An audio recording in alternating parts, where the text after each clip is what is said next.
So if I have something physical in my body, but I don't remember, I have no memory, I just feel it. You said it's a memory. Okay, let me explain. If you feel it, the feeling by itself is a memory. So I tap on the feeling, and yes. I'm working on the memory? Yes. Oh. Yeah, we covered that before, but you're third time, I understand it. Only the third time, you see? Yes. Thank you. Yes.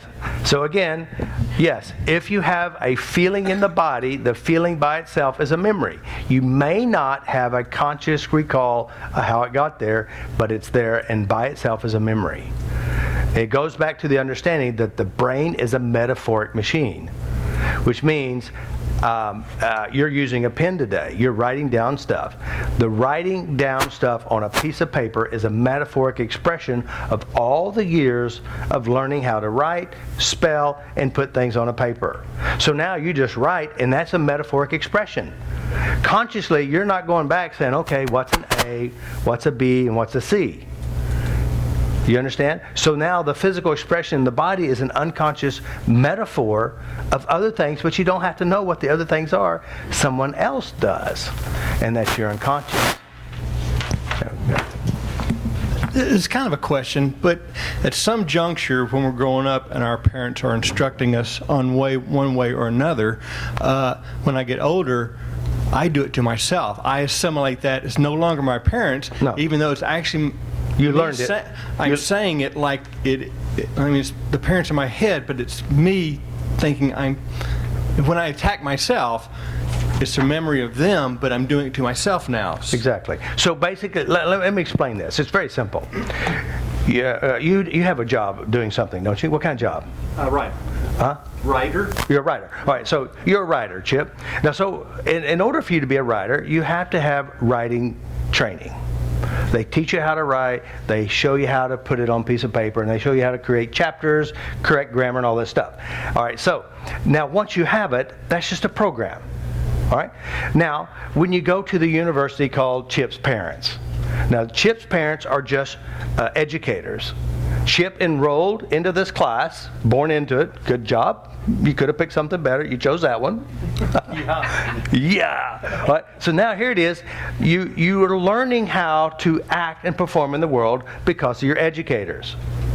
So now Chip grows up. Chip says, I'm a writer, so he writes, and I'm whatever Chip learned from his parents, you're just going to automatically do it without ever thinking. You're just doing from what your training has taught you. And so you're going to speak and perform from those trainings. Does that make sense? Mm-hmm. So it's emotional, unconscious training. It's like writing is a conditioning now. You just do it and you write and you know how to do it. So does that make sense? Mm-hmm. All right, so now rejection, abandonment, depression, all these are illnesses are actually unconscious programming that you figure out how to produce from your trainings of your past and your childhood. That's good. I'm telling you, that's how it works. I mean, we've had many people who are severely ill. I mean, fibromyalgia, ME, hospitalized, chemical sensitivities, and doctor says there's nothing we can do for you. But what they started doing is they started addressing their emotions and their emotional conditionings and the events that hurt and bother them. All of a sudden, their body changed along with their mind. Because the body is an autobiography of the unconscious recordings that you hold and carry. That's good. Hold on. Say that again. I don't know. I just blanked out. Where am I? Damn. The body is an autobiography. The body is an autobiography of your unconscious holdings or unconscious programmings from your past. That's all it is. By the way, your body... I'm sorry. See, listen, I get on a roll. I start channeling stuff. Have you noticed my voice changed and like it sound like I'm Hicks or something? You're floating. I don't believe that stuff. I'm just trying to be funny. All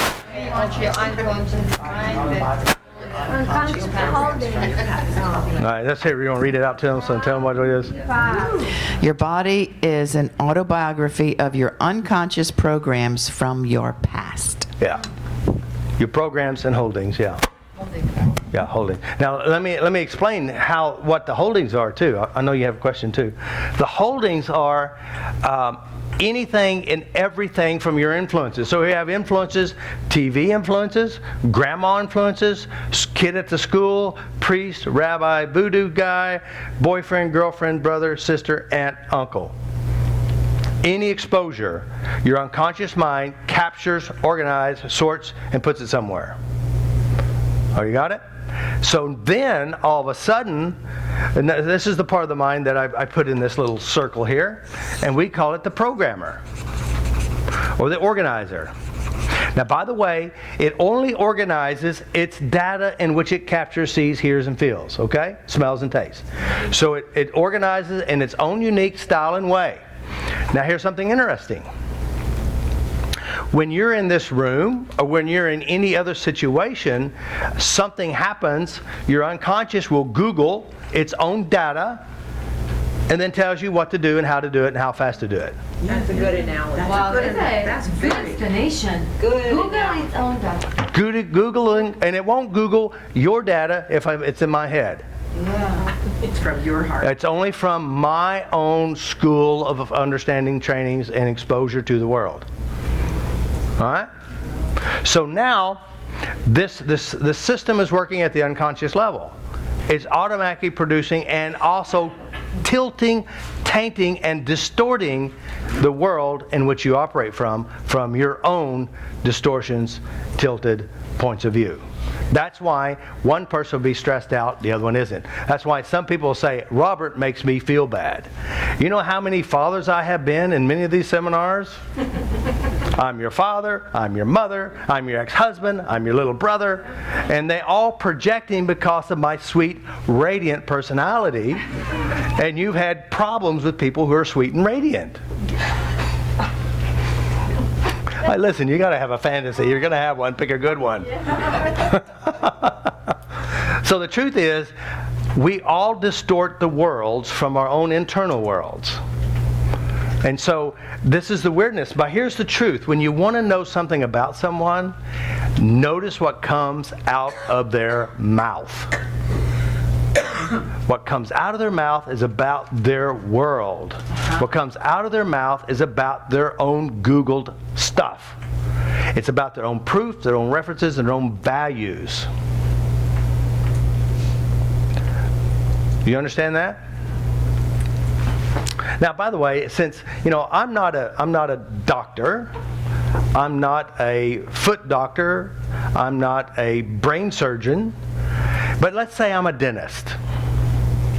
Now, of course, I'm a dentist, and the reason I'm a dentist, I went to dental school. I learned all about teeth and how to fix them, the causes of the problem. So now I have a practice. Guess who's going to come and see me? People with dental problems. Now, does that mean I have dental problems? No. I'm just a master at knowing how to solve dental problems. Right? That's why people travel far away places, Israel, China, Australia, Ireland, to come to see the guy to help you to figure out how to solve your mental skills. So that means you don't have problems. I didn't say I didn't have problems. Well, Listen, I had track rooms full of them, believe me. But the dentist doesn't have bad teeth. The dentist doesn't have, well, he could have bad teeth. He could. Yeah. But he probably was smart enough to fix it. Yes, right. Okay? Use his toothbrush. If he doesn't use his toothbrush. Now, by the way, I use my toothbrush and I use my two fingers to address my problems. Peace out. Oh, there you go. There's another analogy. There you go. See, I'm full of analogies today. Dentistry. All right? So here's the point. So let me ask you a question. Here's a good question. Now I'm gonna make it easy for you guys. I'm gonna tell you a little secret. Pick the one with the heart. All right. Now, what we're gonna do is, which world would you like to live in? Now, this world here. Let me explain this one. You make me feel bad. My husband makes me feel bad. The presidential race makes me feel bad. Everything around me affects me. Even the smell. Oh God, I can feel radiation waves. Somebody's wearing cologne. You make me feel bad. You have negative energy. You make me feel bad. Where is the power if everything around you controls you? Where's the power? Outside you. All right? If inside you, you realize I'm responding to you, I'm sensitive, and I'm giving my sensitivity over outside forces, who's controlling this person? Outside forces. But I have worked with individuals who were super sensitive. Extremely sensitive. People who were so sensitive to just a look, a smell, and I don't remember Victoria. Say, was it Victoria? What's her name? Virginia. She was severely allergic to the world. Like, she had to have her own blanket, she had her own stuff, and all this stuff. And guess what? She tapped her sensitivity away. She responded to the world, but she chose to change her inner world, and her response to the outer world totally changed. So the question I'm asking you, which world would you like to be in? Now, let me tell you, if you're having a problem, you're here. You're at lower mile of the world. If you're up here at the upper mile of the world and you're having a problem, you're going to go, okay, what's it about me that I'm doing that causes my problems? One of these worlds will create a better life for you in the future. One of them will just take you down into hell by a handbasket. It's something you've always known, it's something you're familiar with, and you're going to die with it just faster. Okay? This one here, you say, I'm responding to you, I'll change my response, which means you'll look younger a year from now. That means you'll respond things that used to bother you today don't bother you tomorrow because you've been addressing and taking ownership. Which one would you like to live in? This one? Raise your hand if you want this one. Well, at least we got one or two people like this one. Or this one. Now let me tell you about this one right here, the upper mile of the world. The problem with the upper mile of the world is, first of all, you got to be responsible for yourself. Yeah. Secondly, you must take complete ownership of everything within yourself, about yourself. Did you hear that? Mm-hmm. And here's the problem. You do have memories and experiences that you don't want to look at. You have ideas and thoughts and concepts that you're still running from. Now, by the way, if you go to the bottom of the sea or the highest mountain, where are those problems? Wherever you go. Yeah, wherever you are there. Wherever you are, sitting right there waiting for you to clean it up or to entertain yourself in such an uncomfortable way. So there's 2 miles of the world. One of them is the best, but oftentimes not the easiest because there is great rewards, great benefits, great growth and changes, but you still get to work on you. It takes just as much work to do this one as this one. This one here has better benefits. This one does have benefits. There's groups of people who are miserable too. You can hang with them. You can join the groups, get a tattoo, you can go through the therapies and enjoy the therapies with them and increase and stay with the system. This one here says, I am completely responsible for me. I take ownership and I'm going to change me. Listen, guys, if you can't be with yourself, by yourself, and within yourself and be okay, there's a problem because guess what? You're stuck with you. All right? So the model is learn how to love yourself. You'll love your neighbor as you love yourself. You'll hate your neighbor as you hate yourself. You'll torment your neighbor as you torment you. Realize that. Be kind to yourself, and what you practice on yourself, you're going to do to other people. Right? That makes sense to me, doesn't it to you? Mm-hmm. All right, I should run for president. Please? No, I don't run very fast.